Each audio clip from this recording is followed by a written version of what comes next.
ओम सभी को सादर नमस्ते। मैं गगन आर्य। देखिए, बहुत से लोग ऐसा कहते हैं कि मैं तो परमात्मा को प्राप्त नहीं कर पा रहा हूँ। ठीक है ना। मैं तो काफ़ी ध्यान वगैरह लगाने का प्रयास करता हूँ, मेरा तो ध्यान ही नहीं लगता। और मैं तो समाधि लगाने का प्रयास करता हूँ, समाधि भी नहीं लगती। ठीक है ना। परमात्मा की प्राप्ति मैं नहीं कर पा रहा हूँ। देखिए, परमात्मा की प्राप्ति कैसे होती है, मैं आपको तरीका बताता हूँ। परमात्मा की प्राप्ति ऐसे नहीं होगी कि आप शास्त्रों को पढ़ लेंगे और पढ़ने के बाद फिर आप मतलब ध्यान समाधि लगाने बैठ जाएंगे और परमात्मा की प्राप्ति हो जाएगी। ऐसा नहीं होता है। परमात्मा की प्राप्ति तब होती है जब आप धर्म का पालन करते हैं। धर्म मतलब सेवा करते हैं। किसकी सेवा करते हैं? समाज की सेवा और परिवार की सेवा करते हैं। सेवा कैसे करनी है? विद्या से सेवा करनी है। जो आपने शास्त्र पढ़ लिए वो समाज को दो। ठीक है ना। जो आपने विद्या ग्रहण कर ली उससे समाज को भी जानकारी दो। ठीक है। जो आपके पास पैसा है, पैसे का उपयोग करो और समाज की सेवा करो, परिवार की सेवा करो। जो आपके पास कुछ भी है, कुछ भी आपके पास है, उससे आप समाज की जब सेवा करने लग जाओगे, धर्म का पालन करने लग जाओगे, फिर परमात्मा आपके ऊपर कृपा करता है कि आप परमात्मा को प्राप्त कर पाओ। ठीक है ना। मात्र शास्त्रों को पढ़ लेने से, वो तो जानकारी है, आपको जानकारी मिल जाएगी कि परमात्मा क्या है और धर्म क्या है, उसके बारे में जानकारी प्राप्त हो जाएगी।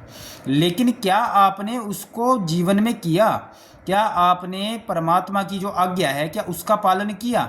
अर्थात सेवा की, ज़्यादा से ज़्यादा सेवा समाज की क्या आपने इसको विद्या को बढ़ाने के लिए प्रयास किया? प्रयास करो। दूसरा व्यक्ति नहीं सुनना चाहता, ठीक है, प्रयास तो करो कम से कम। तुमने अपना क्या प्रयास किया? परमात्मा इन सारी चीज़ों को देखता है। ठीक है ना। और जब परमात्मा को लगता है कि ये व्यक्ति जो है, इसके अंदर ये योग्यता है और यह व्यक्ति जो है विद्या प्राप्त करने का अधिकारी है और मुझे प्राप्त करने का अधिकारी है, तो फिर परमात्मा जो है उसको दर्शन देता है। दर्शन मतलब परमात्मा की प्राप्ति उसी व्यक्ति को होती है। ठीक है ना। तो इसीलिए परमात्मा को यदि प्राप्त करना चाहते हो, जैसे महर्षि पतंजलि ने भी बताया कि परमात्मा को प्राप्त कैसे करें, समाधि कैसे लगाएं, समाधि तक कैसे पहुँचे। तो उन्होंने कई चीज़ें बताई कि यम नियम का पहले पालन करो, सत्य बोलो, सच बोलो। ठीक है ना। सच के अनुसार चलो, ऐसा नहीं झूठ के अनुसार चलो, सच के अनुसार चलो। ठीक है। ब्रह्मचर्य का पालन करो। ठीक है ना। साफ सफाई रखो। ठीक है ना। चोरी मत करो। ये सारी चीज़ें क्यों बताई हैं? ये धर्म के नियम हैं। ठीक है ना। धर्म का पालन किया जाता है इन सारी चीज़ों से।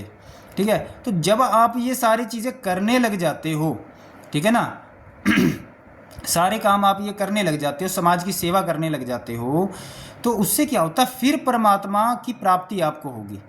ठीक है ना। परमात्मा की प्राप्ति तभी होगी, ऐसे नहीं होगी आपको परमात्मा की प्राप्ति। सेवा करने से ही प्राप्ति है। समाज की सेवा करो, ज़्यादा से ज़्यादा कर सकते हो। विद्या को बढ़ाओ, समाज की विद्या सबसे बड़ी सेवा है। विद्या को बढ़ाना, दूसरे को जानकारी देना, नॉलेज देना, ये सबसे बड़ी सेवा है। पैसे की सेवा आप कर देते हो, वो एक लिमिटेड है। आप इतना कितना पैसे की सेवा कर दोगे?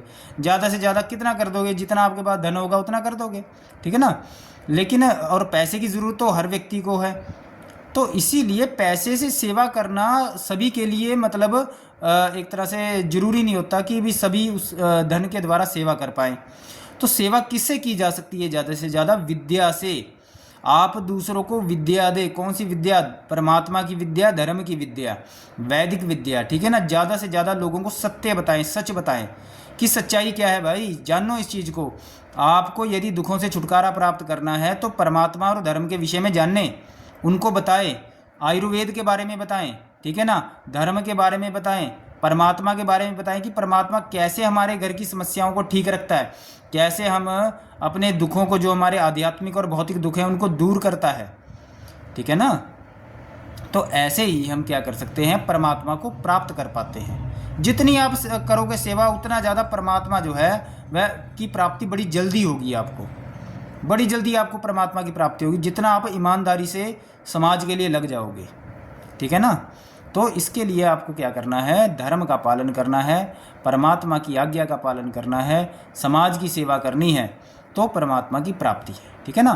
तो मात्र समाधि लगाने से परमात्मा की प्राप्ति नहीं होती है। आपको जो दूसरे काम है वो करोगे तब परमात्मा की प्राप्ति होगी। ठीक है ना। समाधि लगाने से तो उस परमात्मा का अनुभव होता है।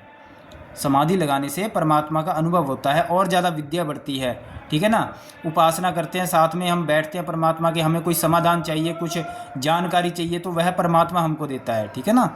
तो जब हम दूसरे काम धर्म का पालन करेंगे तो परमात्मा अपने आप आपको और ज़्यादा देना शुरू कर देता है, अपने करीब, अपने समीप बुलाना शुरू कर देता है, अर्थात आपकी विद्या को बढ़ाना शुरू कर देता है, ठीक है ना। तो ऐसे परमात्मा की प्राप्ति होती है। तो हमारे जीवन का उद्देश्य ही परमात्मा की प्राप्ति है, इसीलिए हम पुरुषार्थ करते हैं, है ना। पुरुष का अर्थ क्या होता है? पुरुष का अर्थ तो वैसे परमात्मा को भी लिया गया है। पुरुष का अर्थ यदि हम दार्शनिक दृष्टि से देखें तो पुरुष का अर्थ आत्मा से भी है, अर्थात आत्मा को जो पुरुषार्थ करना है, आत्मा को जो मेहनत करनी है, किस चीज़ के लिए करनी है? जिस उद्देश्य के लिए आत्मा है, ठीक है ना। आत्मा का उद्देश्य क्या है?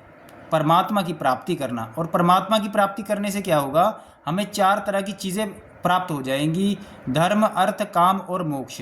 धर्म हमें प्राप्त हो जाएगा, अर्थ हमें प्राप्त हो जाएगा, कामनाएं हमारी पूर्ण होंगी। कामनाएं मतलब ऐसा नहीं है कि आपकी बहुत ज़्यादा, कामनाओं का अर्थ क्या है? कामनाओं का अर्थ होता है जिससे हम परमात्मा को प्राप्त कर सके, धर्म की वृद्धि कर सके, उसको कामनाएं कहते हैं। मौज मस्ती करने वाली कामनाओं की बात यहाँ पर नहीं हो रही है, बहुत बड़ा घर बनाने की कामनाओं की बात यहाँ पर नहीं हो रही है, ठीक है ना। धर्म के अनुसार चलने वाली कामनाओं की बात हो रही है यहाँ पे, ठीक है ना।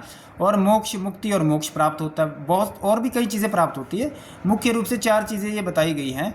तो परमात्मा को प्राप्त करना हमारे जीवन का मूल उद्देश्य है, मुख्य उद्देश्य है। उसके बाद जो क्या होगा कि हमारे जीवन के दुख जो हैं वह खत्म होंगे, धर्म की विद्या हमारे अंदर बढ़ेगी, ठीक है ना। तो हमें क्या करना है? ज़्यादा से ज़्यादा सेवा के कार्यों में लगना है, जिससे क्या होगा? परमात्मा जो है वो हमको सुख देगा, परमात्मा की हमको प्राप्ति होगी, ठीक है ना। तो परमात्मा की प्राप्ति हमको ऐसे ही होती है। ओम, सभी को सादर नमस्ते जी।